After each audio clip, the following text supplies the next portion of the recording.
తెలుగు మూలాలను, తెలుగు భాష ఔన్నత్యాన్ని భావితరాలకు తెలియజేసేలా మాతృభాష మాధుర్యాన్ని ప్రపంచానికి చాటే ఉద్దేశంతో 1985 డిసెంబర్ 2న ఓ ఆలయ నిర్మాణానికి అంకురార్పణ జరిగింది. తెలుగు భాష కళల కాణాచిగా వెలుగొందుతూ వేల మంది విద్యార్థులకు మన సంస్కృతి విలువలను తెలియజెప్పిన తెలుగు విశ్వవిద్యాలయం నేడు సగర్వంగా 30 ఏళ్ల సంరంభాన్ని జరుపుకుంటోంది. తెలుగుకు, ఇక్కడి కళలకు అంతర్జాతీయ స్థాయిలో గుర్తింపు దక్కాలని దీక్షబూనిన ఎన్టీఆర్ మానపుత్రికగా ఏర్పాటై త్రిశతాబ్ది ఉత్సవాలు జరుపుకుంటున్న తెలుగు విశ్వవిద్యాలయం అడుగులపై ప్రత్యేక కథనం. తెలుగు విశ్వవిద్యాలయం కాలగమనంలో పొట్టి శ్రీరాములు తెలుగు విశ్వవిద్యాలయంగా మారింది. భారతదేశంలోని భాషా ప్రాతిపదికపై స్థాపించిన ఏకైక విశ్వవిద్యాలయం ఇది. నేటికి సరిగ్గా 30 ఏళ్ల క్రితం డిసెంబర్ 2, 1985లో ప్రత్యేక శాసనసభ చట్టం ద్వారా హైదరాబాద్లో దీన్ని స్థాపించారు. అవిభాజ్య ఆంధ్రప్రదేశ్లోనే కాకుండా ఇతర రాష్ట్రాలు, ప్రపంచ దేశాల్లో తెలుగు భాష అభివృద్ధి ధ్యేయంగా రూపుదిద్దుకుంది.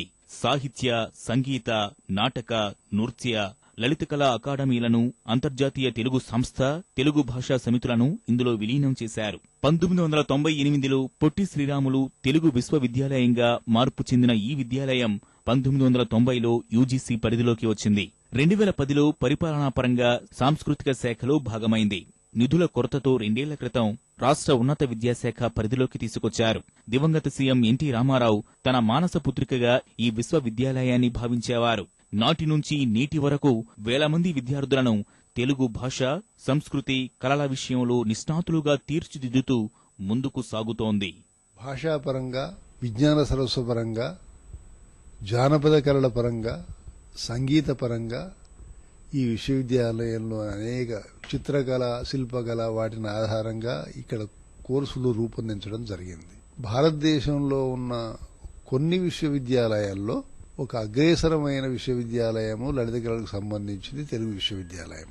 కాబట్టి 30 సంవత్సరాల్లో ఆయా డిపార్ట్మెంటులో జరిగినటువంటి డెవలప్మెంట్ గురించి సదస్సులు చేయడం ఒకటి.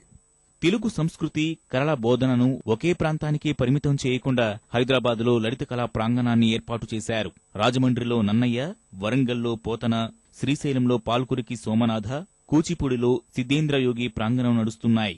వీటితో పాటు కొమర్రాజు వెంకట లక్ష్మణరావు విజ్ఞాన కేంద్రం, మండలి వెంకట కృష్ణారావు అంతర్జాతీయ తెలుగు కేంద్రము ఇందులో భాగమే. ఇప్పటి వరకు వేలాది ప్రచురణలు తెలుగు విశ్వవిద్యాలయం ద్వారా వెలుగులోకి వచ్చాయి. తెలుగు మాధ్యమం ద్వారా అన్ని రకాల తెలుగు సంస్కృతికి సంబంధించిన విషయాలను బోధించడం, వాటిపైన పరిశోధనలు జరిపించడం, దానికి సంబంధించినవి ముద్రణలు చేపట్టడం, ఇది ప్రధానమైన లక్ష్యం. అంటే కళాత్మక రంగాల్లో వాళ్ళకు కావాల్సిన ప్రధానమైన బోధన సంబంధమైన ఒక పునాది తెలుగు విశ్వవిద్యాలయంలో పడుతుంది. ఇక్కడి నుంచి బయటికి వెళ్లిన తర్వాత వాళ్ళు ఆయా కళాత్మక రంగాల్లో తమ ప్రతిభను నిరూపించుకుంటూ చాలా మంది పేరు పొందిన వాళ్ళు చాలా మంది ఉన్నారు. తెలుగు విశ్వవిద్యాలయంలో అంతర్జాతీయ తెలుగు కేంద్రానికి ప్రత్యేక స్థానం ఉంది.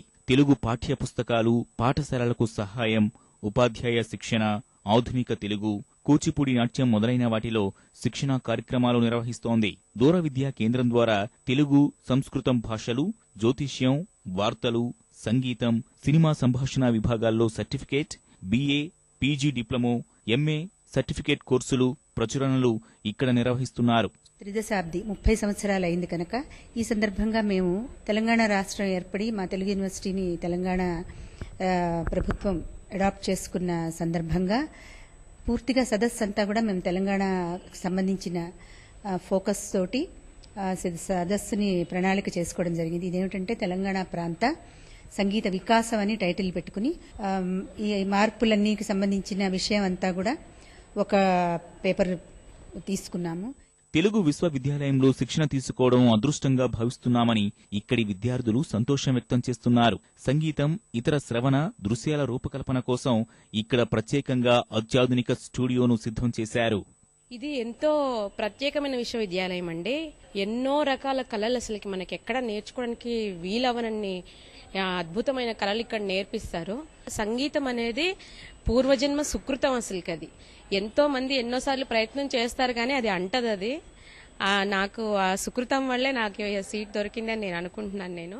తెలుగు విశ్వవిద్యాలయం విశిష్టతను తెలియజేసేలా త్రిదశాబ్ది ఉత్సవాలను ఘనంగా నిర్వహిస్తున్నామని యూనివర్సిటీ పౌర సంబంధాల అధికారి, అధ్యాపకుడు చెన్నయ్య తెలిపారు.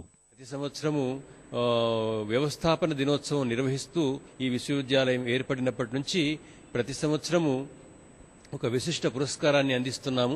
తెలుగు సాహిత్యము, లలిత కళలు, సాంస్కృతిక రంగం ఈ 3 రంగాల్లో కృషి చేసిన వారికి జీవన సాఫల్య పురస్కారం లాంటి ₹1,00,000 పురస్కారాన్ని అందిస్తున్నాం.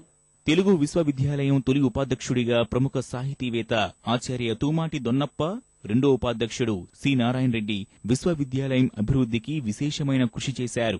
1989, 1991లో జరిగిన స్నాతకోత్సవాల్లో అప్పటి ముఖ్యమంత్రులు ఎన్టీ రామారావు, చెన్నారెడ్డి, ప్రధానమంత్రి పివి నరసింహారావు, గవర్నర్ శంకర్ దయాళ్ శర్మ, కృష్ణకాంత్ పాల్గొని విశ్వవిద్యాలయం అభివృద్ధిని ఆకాంక్షించారు.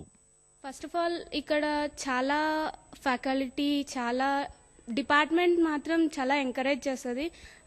ప్రింట్ మేకింగ్లో చాలా ఛాన్సెస్ ఉన్నాయి and print making is the best thing which I chosen. 10 ఏళ్లు ఉమ్మడిగా 2 రాష్ట్రాలకు సేవలందించాల్సిన పొట్టి శ్రీరాములు విశ్వవిద్యాలయం సేవలు ఇటీవల స్తంభించడంపై 2 రాష్ట్రాలకు చీవాట్లు పెడుతూ ఇటీవలే హైకోర్టు జోక్యం చేసుకోవడం వంటి ఘటనలు చోటు చేసుకున్నాయి.